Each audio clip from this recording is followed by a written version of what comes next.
As we go along our Astro journey, we end up having loads and loads of data of the same target taken with various different setups just as we progress through our equipment and cameras develop, etc., etc. So for this demonstration, I'm going to be showing you how to stack two sets of data in Astro Pixel Processor. Yes, there are other software available, but not everybody has the opportunity to or the funds to buy the other one, shall I say. But I found that Astro Pixel Processor actually does a really good job of this, just due to the options that you can have. So for this demonstration, I'm using an image I took a long time ago now with my GT81 and my Altair 183 camera. There's 156 minutes of integration. And then another image I took quite recently using the Altair Imaging Newtonian, which is about an f4 Newtonian, completely different focal length, and their new Altair 26C camera, and just got under, well, just under 4 hours worth of data there. So completely different pixel depth, completely different focal lengths. So this is going to be a fly through of how we do it in Astro Pixel Processor. So hold on to your seats, and here we go. Next thing you're going to want to do is just sort your data, just so it makes it easier for you to find it and make sure you're allocating it correctly in Astro Pixel Processor. And I'll probably just refer it to as APP from now on because it's a bit of a mouthful. So I've got two folders here. I've got my Newtonian data and my GT81 data. As I've stacked these before, I've already got my master calibration frames, which I will reuse again because it just saves a lot of time when you're doing your stacking. So if you've stacked the image before, you'll probably also have your calibration frames, but if not, you've got your folder for your darks, your flats, your dark flats, lights, and there's my previously stacked data. So I have them both ready for both sets of files. And then we're going to open up APP, and you're going to go in here and select your output folder. So I'm going to put it back into, I'm actually going to create a new folder. Just call it combined data. Just so it separates it away from everything else and doesn't get lost. So I'm going to select that folder, and that's going to be where all the images will save. And you're going to give this a title, M51 combined. And now we're going to go ahead and load all the data. So we're going to click on, oh yeah, leave those three ticked. It just makes, because we're doing a multi-session, which I'll show in a minute. It's not multi-channel, so that doesn't really matter. That would be more if you're doing RGB or your SHO filters, etc. And this one, just going to leave that tick because I am using my master files. So click on light, and we're going to go in and find GT81 data, and here's all my lights. So I'm just going to grab all of them, and you just leave that ticked.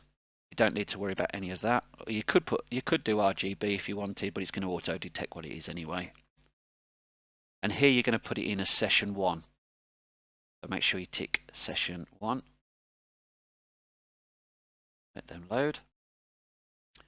Now you could here go in and bring in your master files, or you could just load all your lights. It's up to you which way you want to do it. I tend to do each session so I know where I am. So as I'm using master files, I'm going to click master flats, but if this is the first time you're stacking the data, you would click flat up here, but I'm using the master files. So there's my master flat. Use that. Again, just leave that as is, and make sure you assign it to session 1. Same again with the master dark file. Master dark. Leave that as it is. Session 1. And then we'll do master dark flat. Again, leave that as session 1. That's all of the session 1 data brought in. Now we're going to do the same with the Newtonian data. New data, the lights, grab all those.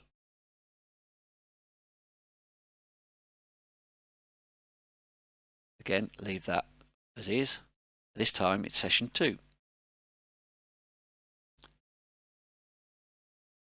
So 168 frames. It's going to take a while.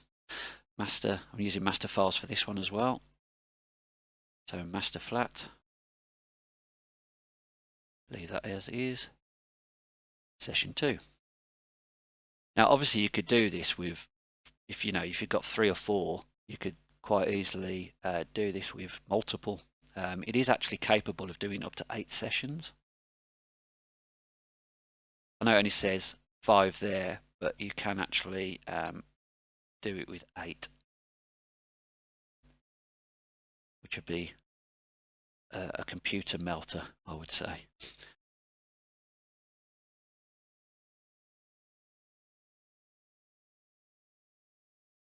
So that is all your frames loaded.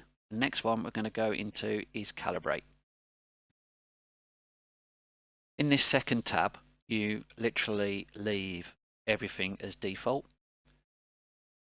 It's all we're doing here is assigning the calibration frames to your light frames. So as I've used masters, I will just click on reassign masters to lights. But if you're not using masters and you're just using all the flat frames and dark flats, etc., you're going to click on create masters and assign to lights. Now, with the power of magic, this process will take a while. So I'm going to click this button, pause the video, and rejoin you when it's finished.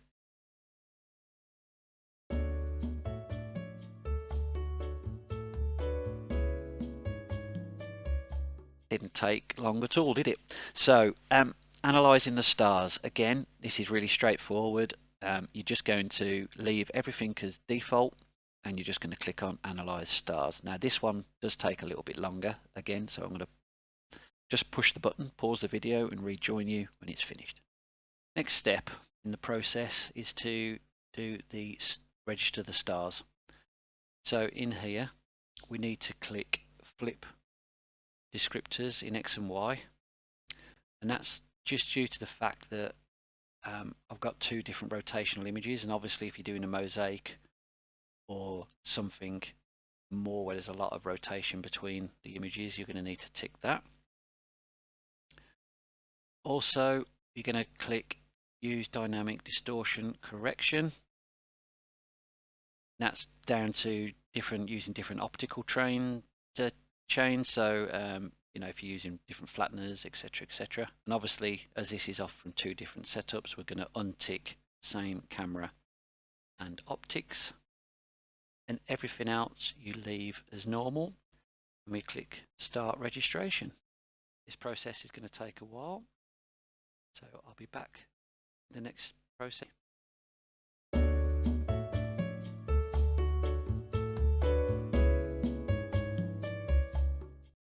Now that the registration's completed, we've got a lot more data in the panel.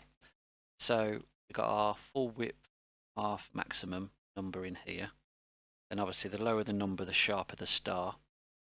Also we've got our count of stars and the star density, and then there's a calculation that takes place, and that gives the quality score. So again, in reverse, the higher the number here, the better quality the image is. Generally what they say is anything above 200 is okay to stack. So I'm just looking how many are below 200 here, and there's quite a few. But not too many to be a concern. But what I will do when I come to integrate this is I will probably just stack about 95% of the files, just to make sure that those poorer ones are not included into the stack.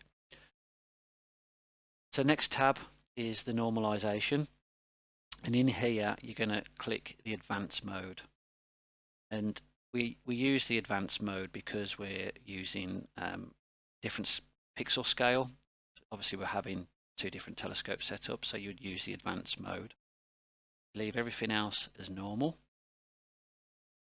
and on here you just click on Normalize, and we'll be back shortly. It shouldn't take too long.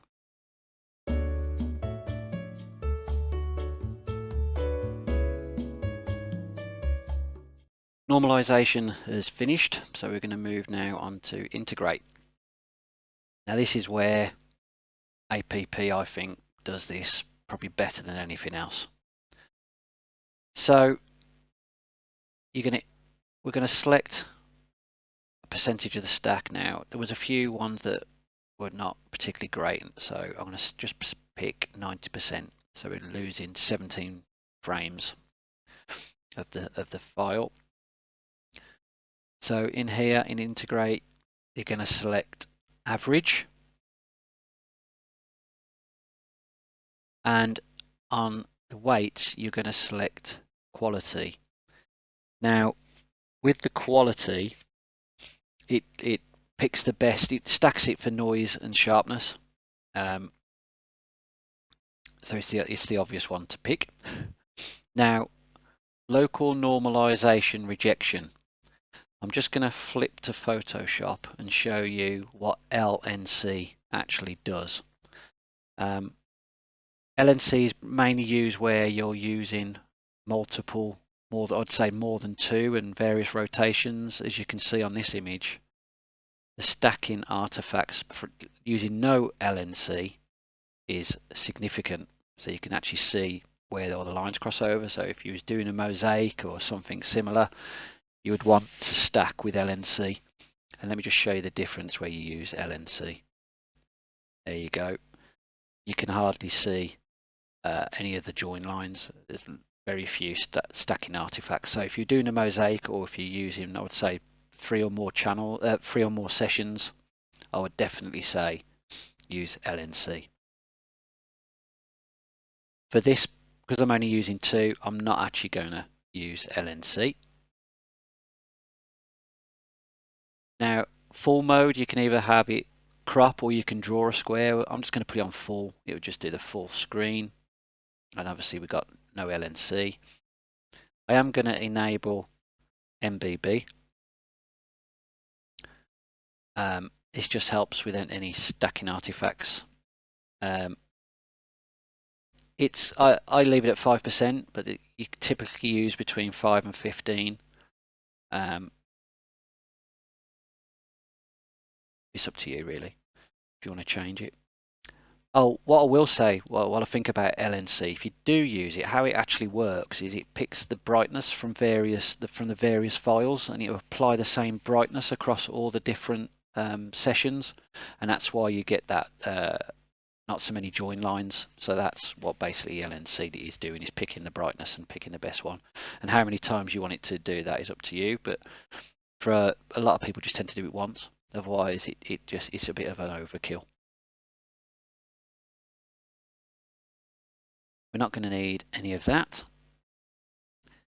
Leave filter at that one, and you need to tick no overshoot, no under overshoot, and this just helps prevent rings around any stars. I'm going to leave all that the same, all that the same. We've already set the save directory, and all we're going to do now is click integrate and leave the machine to do the rest. Oh, here you might want to change the title if you do. Obviously we've already given it a name, so just going to click OK. I'll leave that running and come back with the final image.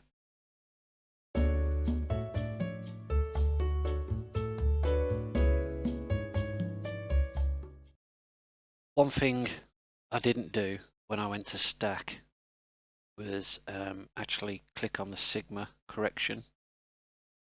That will get rid of these satellite trails. So we're going to go to average again. I'm going to go for quality, but this time we're going to put sigma rejection on, and I'll leave that. Now if you've got diffraction spikes, which this image does have because I used a Newtonian, you can protect them by using this drop down here, but I'm actually not that fussed about keeping the diffraction spikes in this picture. So I'm going to leave that off. And also I'm going to have a go at doing a crop on this one.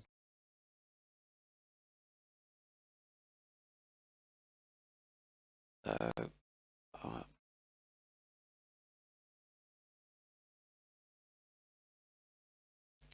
going to select, I'm just going to, because I'm going to literally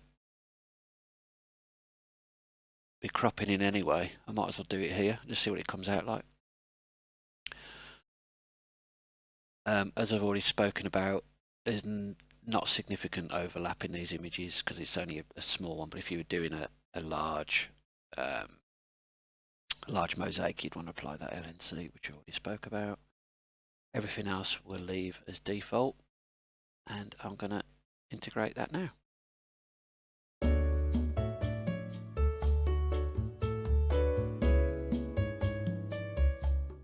That's much better. So we've lost those satellite trails now.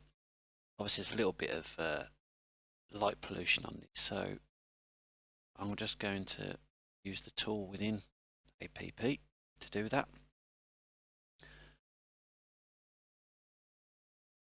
You basically just draw these boxes all over the picture. If you was doing nebulosity, try to keep boxes away, the nebulosity, and especially bright stars.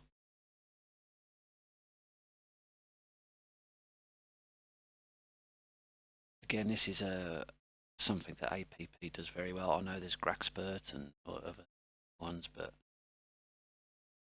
I found APP does very, very.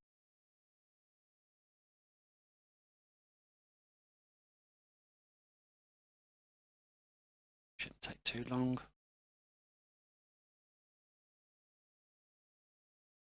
There you have it.